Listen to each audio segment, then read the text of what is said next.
if you are here. శుభోదయం Guruji. Good నా morning. పేరు యశ్మిత్ నిమ్మగడ్డ. నాకు 16 సంవత్సరాలు. నేను ఇక్కడ తూర్పు ఆఫ్రికాలో టాంజానియా అనే దేశంలో ఉంటాను. నాకు ఈ ప్రోగ్రామ్ జాయిన్ అయినప్పటి నుంచి స్టార్టింగ్‌లో అంటే బాగా తినేవాడిని. అందరితో బాగా ఉంటూ అంటే బాగానే తినేవాడిని నేను. కానీ ఈ ప్రోగ్రామ్ స్టార్ట్ చేసినప్పుడు కొంచెం అదేంటి తినట్లేదు, అందరిని చూస్తుంటే అబ్బా! నాకు కూడా తినాలని అనిపించేది స్టార్టింగ్‌లో. తర్వాత యాస్ డేస్ ప్రోగ్రెస్డ్ అంటే ఒక ఎండ్యూరెన్స్ వచ్చింది. మీరు ఎనర్జైజేషన్ ఇస్తుంటే I was able to go forward without any problems. Health problems కూడా ఏమి లేవు. నాకు ఫస్ట్‌లో చాలా పింపుల్స్ వచ్చేసినాయి నాకు ఫేస్ మీద. ఇప్పుడు ఇది హిందూ చైతన్యం స్పిరిచువల్ కోచింగ్ నిరాహార సమయమా చేస్తుంటే అసలు ఆ స్కిన్ మొత్తం గ్లో అయిపోతుంది. చేంజ్ అయిపోతుంది. మా అమ్మ అయితే రోజు పొద్దున్న లేగంగానే మొహం ఇటా చేపెట్టి ఇటా సవరదీస్తా కూర్చుంటది. ఇంకా నాకు అంటే స్కూల్‌లో స్పోర్ట్స్ బాగా చేస్తుంటే అసలు స్టార్టింగ్‌లో అయితే ఇంటికి రాంగానే అలసిపోయాను. ఇంక చదవలేను, ఏం చేయలేను అనేవాడిని. కానీ ఇప్పుడైతే రాంగానే కూర్చొని చదవగలుగుతున్నాను. ఫోకస్ బాగా పెరిగింది. కాన్సంట్రేషన్ బాగా పెరిగింది. మెమరీ పవర్ కూడా బాగా పెరిగింది. స్కూల్‌లో కూడా ఇంకా మంచి మార్క్స్ అయన్నీ టీచర్స్ దగ్గర అంటే అప్రిషియేషన్ బాగా పెరుగుతుంది.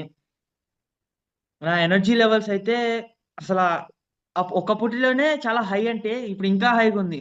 మా ఫ్రెండ్స్ అయితే తట్టుకొని కూడా తట్టుకోలేకపోతున్నారు. "నువ్వేంట్రా ఇంత యాక్టివ్‌గున్నావు? మేమైతే అలసిపోతున్నాం" అని. ఇంకా నేను ఫ్యూచర్‌లో రాబోయే వాళ్ళకి ఈ కోర్స్ ఎందుకు రికమెండ్ చేస్తానంటే ఈ ప్రోగ్రామ్‌ని ఒక హాబిట్ అయిపోద్ది. మంచి లక్షణాలన్నీ వస్తాయి. మంచిగా మనుషులతో ఉండటము. ఇంకా మీకు చెప్తా ఉంటారు కదా! హిందుత్వం అంటే ఏంటో అయన్నీ. చాలా మంది ఉంటారు అసలు ఆటి గురించి తెలియని వాళ్ళు. ఏదో హిందువులని చెప్పుకునే వాళ్ళు ఉంటారు గానీ అసలు చేసేదేముండదు. అదే ఈ కోచింగ్ అయన్నీ చేస్తే ఎట్టుండాలి? అసలా మన హౌ ఈస్ అవర్ వే? హిందుత్వం అంటే ఏంటి? అని తెలుసుకొని అందరితో మంచిగుండేటట్టు మీరు చెప్పినట్టు ఇన్ఫీరియారిటీ అయన్నీ తగ్గేటట్టు ఉండాలని ఇది చేయమంటా నేను. ఇంకా వెయిట్‌లో అయితే నేను 5 కేజీస్ తగ్గాను. విజిబుల్‌గా అయితే చాలా సన్నగా అయిపోయానంటుంది మా అమ్మయితే. మా ఫ్రెండ్స్ కూడా అదే అంటున్నారు. కానీ వేరే వాళ్ళేమంటారో తెలీదు గానీ, మాకు మాత్రం అది తెలిసింది. Thank you guruji. Right. Thank you so much. Weight లో చేంజ్ ఎంత వచ్చింది? What was the weight change? 5 KGs తగ్గాను గురూజీ. 5 kgs. Okay. హ్మ్. Good. Okay. ఇది స్కూల్లో పెడితే one question. Will it be Yashmith, హ్మ్. ఇప్పుడు స్కూల్లో ఇది ఒకవేళ అందరితో స్కూల్లో ఇది అందరు చేస్తే మార్పు ఎలా రావచ్చు? What will be the usefulness for this program in schools?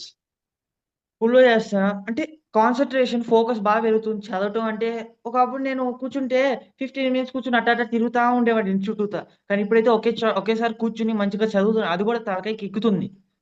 Memory power పెరుగుతుంది. అంటే మళ్ళీ క్వెషన్స్ చేస్తుంటే దాని మీద మంచిగానే ఆన్సరింగ్ స్టైల్ కూడా మంచిగా చేయగలుగుతాను. హ్యాండ్ రైటింగ్ కూడా కొంచెం మంచిగా ఇంప్రూవ్ అవుతుంది. Thank you.